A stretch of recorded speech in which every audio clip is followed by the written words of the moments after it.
Is my voice audible to everyone? Hello. Yes, ma'am.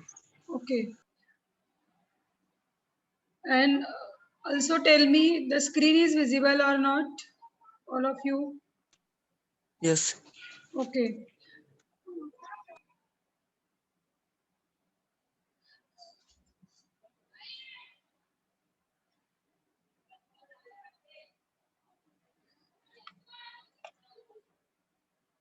Yesterday we have already seen the formatted IO functions, formatted input output functions, formatted input function scanf, and formatted output function, that is printf.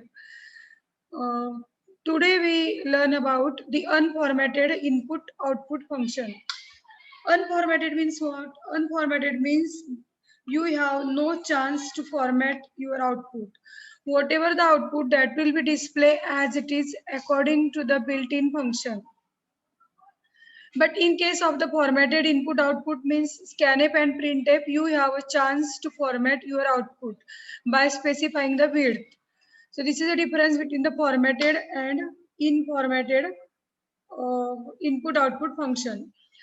The easiest input output operation is reading a character from keyboard and write it on the standard output device monitor. All of you know that the standard output device is a monitor or a screen. There are the two different functions. The first function is related to the input, that is reading a character, and the second function is related to the output, means how to display a single character onto the output device or onto the monitor. So out of which first we will learn about how to read a single character. To read a single character in the C programming language, it provides you the function getChar. See, this is a getChar. All letters are in small case letters, and the general syntax is variable name equal to getChar. Var name means it is a variable name. And remember that this variable name is of the type character, because you are going to read the single character through the getChar function and assign it to the variable name. So remember the data type of this variable name is of the type character. When this statement is executed, computer waits till the user to enter a single key from the keyboard, and the value of key is assigned to the variable name. One example just I have given below. Void main, your main function. I have taken one variable ch of the type character, ch equal to getChar. Here I use the function getChar. So after the execution of this statement, ch equal to getChar, what happens? The computer waits till you enter the any single key from the keyboard. Once you entered any one of the key from the keyboard, then it will be assigned directly to the variable which is available at the LHS side. And here the variable at LHS is ch.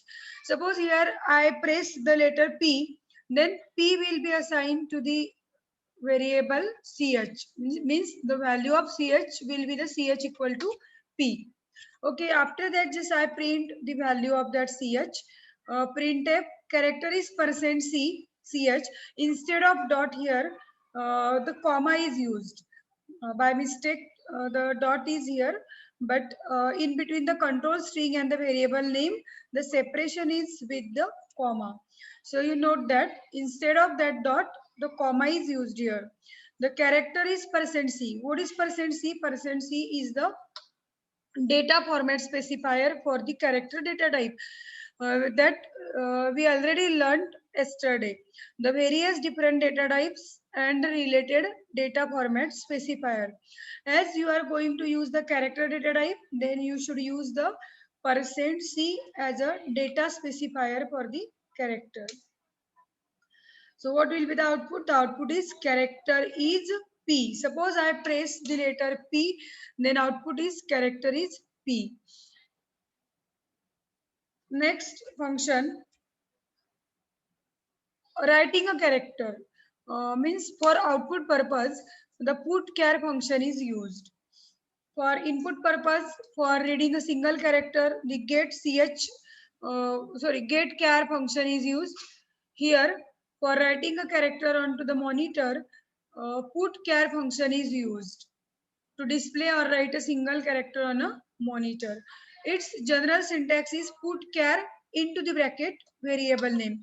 Variable name means any valid variable name that you want to do the processing into your program. So putChar into the bracket variable name.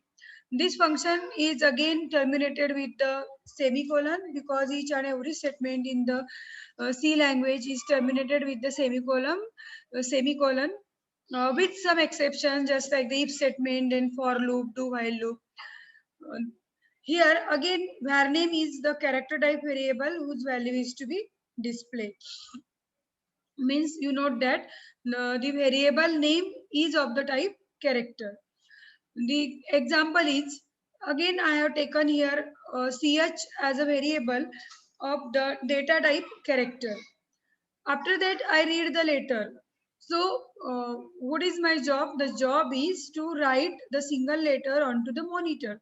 But for writing a single letter onto the monitor, first of all, you have to read the character from keyboard.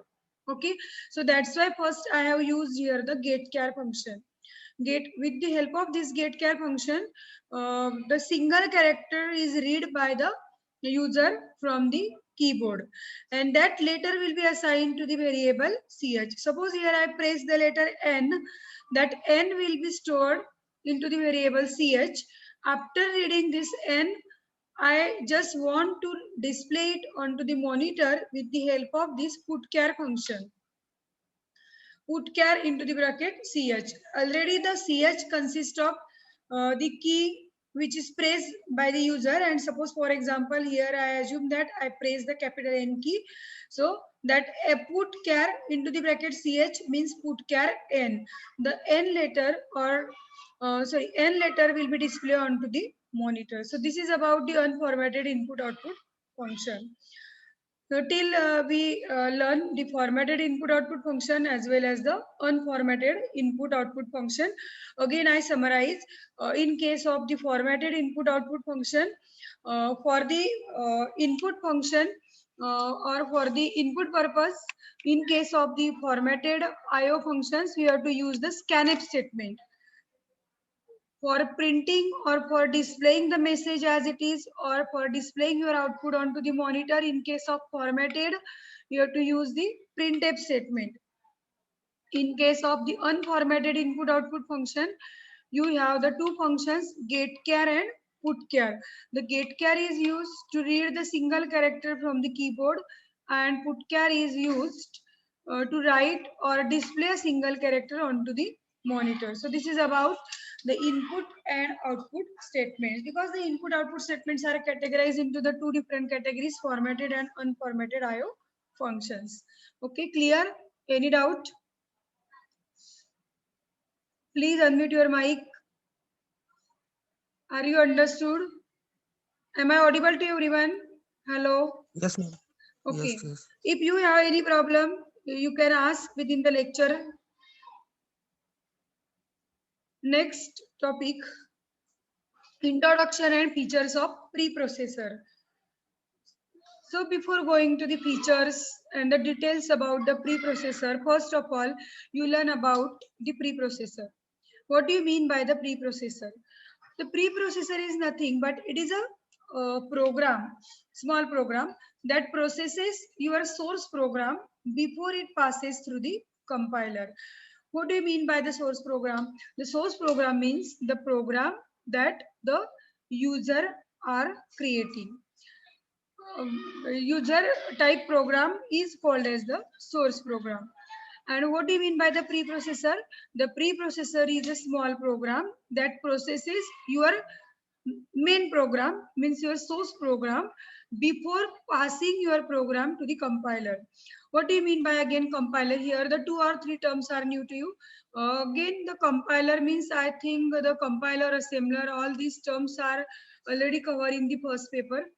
Why we require the concept of compiler? Because the computer can understand only the machine language, means binary language. By means two, and the language which is made up with two digits 0 and 1 is called as the binary language.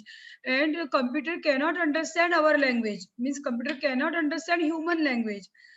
Whatever we type, whatever we write into the source program, just like the printf, scanf, getchar, putchar, computer do not understand all these statements, because the computer's language is the machine language. It only understands 0 and 1's language, and that's why the compiler is required.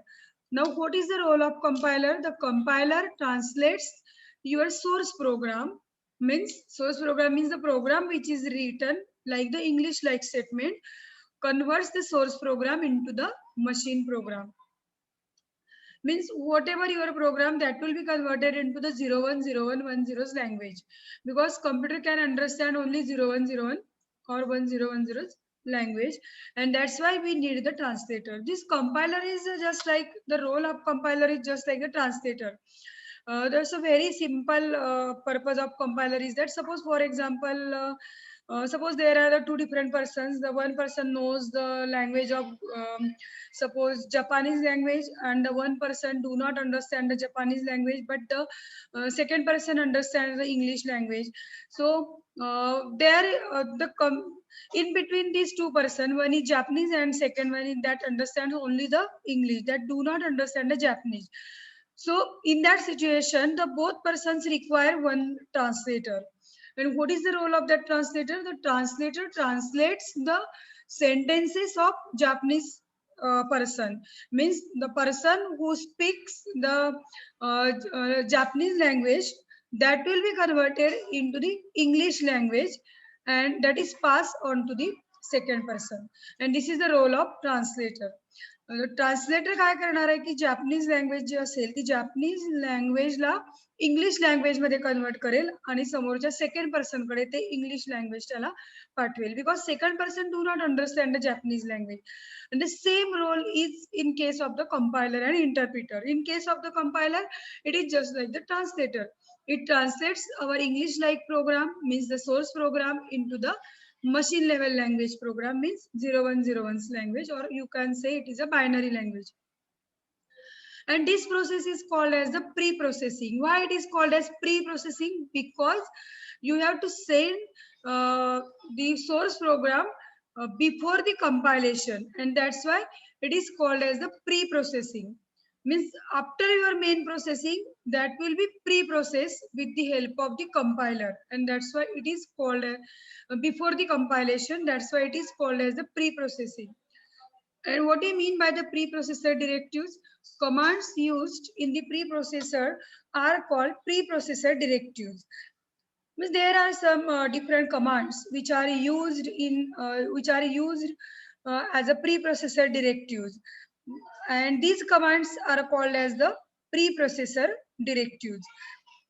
Preprocessor directives follow some special syntax rules. The first rule is all preprocessor directive must begin with the symbol hash. Always remember that each and every preprocessor directive starts with the symbol hash. This symbol is available on your keyboard, and this is called as the hash symbol. The second rule, that preprocessor directive must begin from the first column, means you write this hash symbol just from the first column, not skip the first, second, third, fourth column, and not write into the middle of your screen. The third rule is all these preprocessor directives are placed before the function main. All of you know that the program execution starts from the main function, but you have to write all these preprocessor directives before the function main or above the main function. And the last syntax rule is they are not terminated with the semicolon. As I already told you that every statement in a C language ends with the semicolon, but there are some exceptions.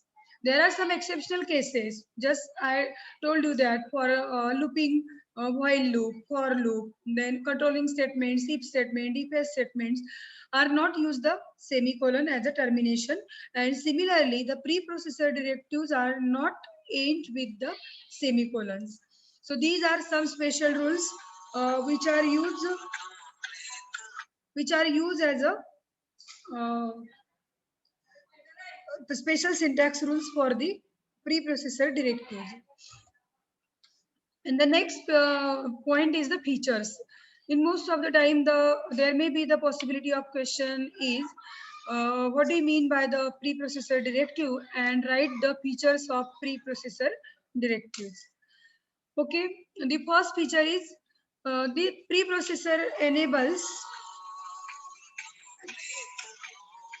just 1 minute. Preprocessor enables to develop, just 1 minute. Preprocessor enables to develop program that are very easy to develop, easy to read, and easy to modify. Means with the help of this preprocessor directive, your program is easy to read and easy to modify and easy to develop, because your most of the coding is available under the preprocessor directives. The ready-made functions, ready-made built-in methods are already available under the preprocessors. The preprocessor allows us to port your program on a different machine. To port the program on different machine means you easily move your program from one machine to the another machine due to this preprocessor directives. We are allowed to customize C programming to suit any programming applications. Means it becomes very easy, or it becomes very easy to customize your program that is corresponding to any other programming applications. Customize means what? Customize means according to your need or according to your requirement, you can easily modify. Just 1 minute. Hello.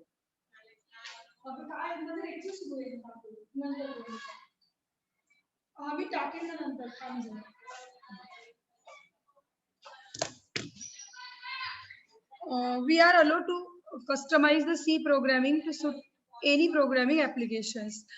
After the program satisfy with its own programming style using the preprocessor, means there is a its own programming style with the help of this preprocessor, because before main function you just put up the hash include, hash define, all these statements. The preprocessor is always present until the complete execution of a program is terminated. Means after up to the whole execution of your program, the preprocessor is present with your source code. Once your program is terminated, then preprocessors are also terminated. Preprocessor allows to link external files to your program. Yes, some external file, if you have some external files and if you want to link that external files into your program, then the preprocessor, with the help of this preprocessor, it can be easily done. User is allowed to define macros which optimize to the performance of program execution. So what do you mean by macro, how to use, and how it optimize the performance of your program execution, that you will understand with the next slide. Because I have taken some examples of the macros and the preprocessor directives, as it is only the theoretical part of feature. Then conditional compilation processes gives programmer to follow the many execution path. Means you can use also in the preprocessor directives macros, if statement, if else statement, so that there may be the possibility of many execution paths. Preprocessor commands make programming very handy. Means as I already told you that it becomes a very handy, means it becomes very easy to port your one program from one machine to another machines, and that's why it becomes handy. Programmer can make program readily expandable by using the preprocessor command. Means with the help of this preprocessor command, the programmer can readily expand the program. That program is already available. Okay, now next one is the directives. What do you mean by the directive? What do you mean by the macros? Then macro substitution directives. The preprocessor directives are divided into actually the two different categories: macro substitution directive and file inclusion directive.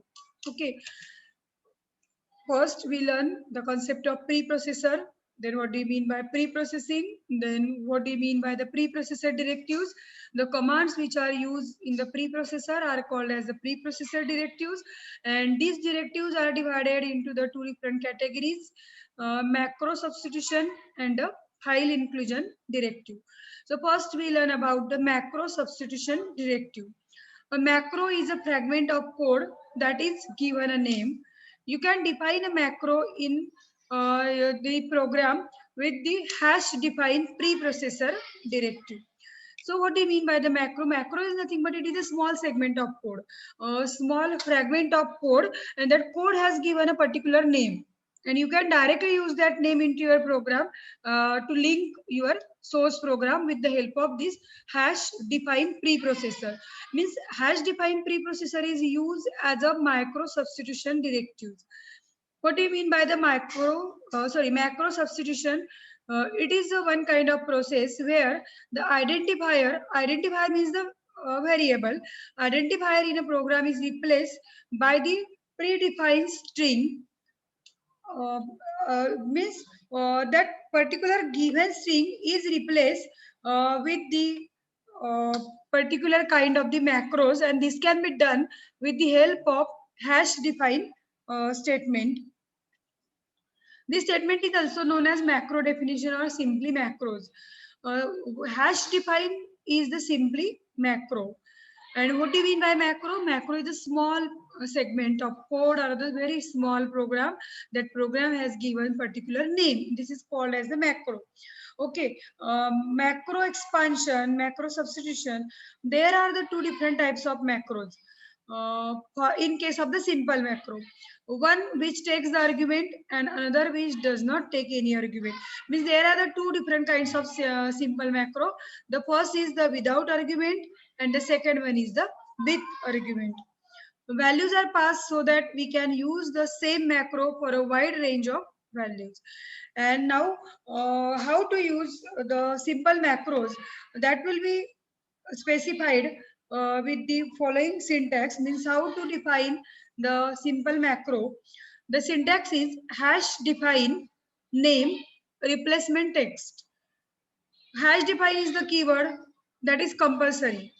By looking hash define word by the compiler, it understands that this is a particular kind of the macro, where name is known as the macro template. Means macro template means the name of macro, and replacement text is called as a macro expansion. Means what you want to replace with this name, that is called as a replacement text, and you will be clear in the next slide.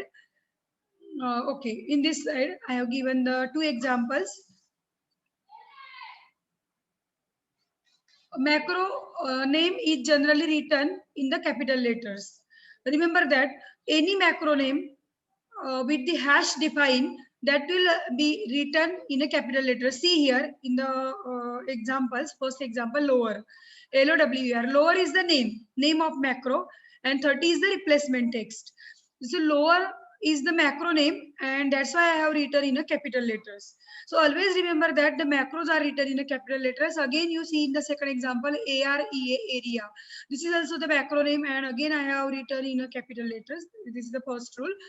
Then the second one is if suitable and relevant names are given, macros increase the readability. Yes, exactly. Just like the variables, you can also give the macro name a suitable name according to your task, according to your program. Suppose if I want to calculate the area of circle, then instead of XYZ, total, and some other identifier names, you can directly write here the area. Area means according to that name, you will get the sense what the user are doing, and that's why it increases the readability. Then if a macro is used in any program and we need to make some changes throughout the program, we can just change the macro and changes will be reflected everywhere in the program. Means suppose, see in the first example, I have taken the macro name as a lower and the value is 30. Suppose if I want to change the value 30 of the lower, then without making the changes in the your remaining program, you first do the change here. Means suppose I want here the value instead of 30, suppose I want to put up the value 50. Then instead of writing the value 50 into your remaining code, first of all you have to assign here the value 50. That will automatically reflect to your remaining programs. It automatically substitute. Examples. These are some examples of the macros. Hash define pi 3.14. See here again pi, that is the macro name, and 3.14 is a replacement text. Pi is as it is a symbol. It is also called as a symbolic constant. And that's why here again, according to our rule, I have written the name of macro in capital letters pi 3.14. And all of you know that the value of pi, mathematically, the value of pi never changes and it always remains 3.14, 3.142 or something. Second example is hash defines strength 100. Again, here I use the macro name as a strength and 100. What is the meaning? The meaning is that wherever the strength word occur in your program, the value 100 is substituted. Value 100 is substituted with the strength variable with the strength symbolic constant. And the third example is hash defines city Jalgaon. Wherever the city appears in your program, the Jalgaon value will automatically replace with the city. And this is the meaning. And this is also called as the symbolic constants. See here, I have taken the two different examples without argument and with argument. The first example, I have taken the macro name as a lower and the value is 30. And see here, note that I have not used here the semicolon to terminate this statement. So remember that if you put here the semicolon, then it will create the error. It will give you the syntax error or syntax error at the time of compilation. So never end the macro statement preprocessor directive with the semicolon. Then I have taken one variable I of the type integer and I just use the for loop. The for loop is remaining and we will see the working of for loop in the next unit, next chapter. At this moment you only understand the concept of lower. So in that for loop I have used the I equal to 1, I is less than or equal to lower I plus plus. Meaning is that initially the value 1 is assigned to the I up to the value of I is less than or equal to what? Lower means 30. You consider here the value 30. It automatically automatically replace the value of lower to the 30. The meaning is that, or the sentence is that I is less than or equal to 30. I plus plus, and it just prints the numbers 1, 2, 3, 4, 5, 6, 7, 8 up to the 30 because I have given the range as a 30. Okay. It is a simple macro. In the second example, I have taken the macro with the arguments. Here I have taken the macro name as a area and I have taken one argument, that is a. This is just like the function. And you have the function concept in the second semester, but you remember that area and a is the parameter. Area a, this is one of the name of macro, and the replacement text is 3.14 into a pi r square. Okay. Instead of r, here I use the variable parameter name as a. Then into the main function, I have used the value of r as a 3.5 x, and x equal to area r. Area r means what? R means a. R means a, and it automatically replaces 3.14 r into r. Means 3.14 into 3.5 into 3.5. After calculation, the value will be assigned to the variable x, and after that the output will be area of circle equal to something calculated value. Okay, you only remember that the concept of macro is it substitute or it replace the given value into the given value to the particular macro whenever it appears into the program. जिथे जिथे area आलेला असेल त्या ठिकाणी 3.14 into a replace होईल. First example मध्ये जिथे lower असेल त्या ठिकाणी काय होईल की 30 व्हॅल्यू त्याला ऑटोमॅटिकली replace होईल. Okay, this is about the hash define. The symbolic constant is also defined with this hash define statement. Means hash define pi, hash define strength 100. These are also called as the symbolic constant. Why it is symbolic constant? Because once you assign the value, then you never change the value throughout your program. Suppose I have given here the value of strength is 100, and in between the program, suppose I do the changes after, instead of 100, just I write the 150. Then computer never permits. Computer will give you the error because in a preprocessor directive or in symbolic constant, you have assigned the value 100 to the strength, and it accepts only and only the value 100 to the strength wherever it is appear into your program. Okay, and the last directive is the hash include directive. This directive is called as the file inclusion. File inclusion directive uses the statement hash include. Okay, the general syntax of file inclusion is hash include file name. The content that is included in the file name will be replaced at the point where the directive is written. Means whatever the content you have given in the file name, that will be automatically replaced at the point where it is required into your program. And that's why it is called as the preprocessor directive.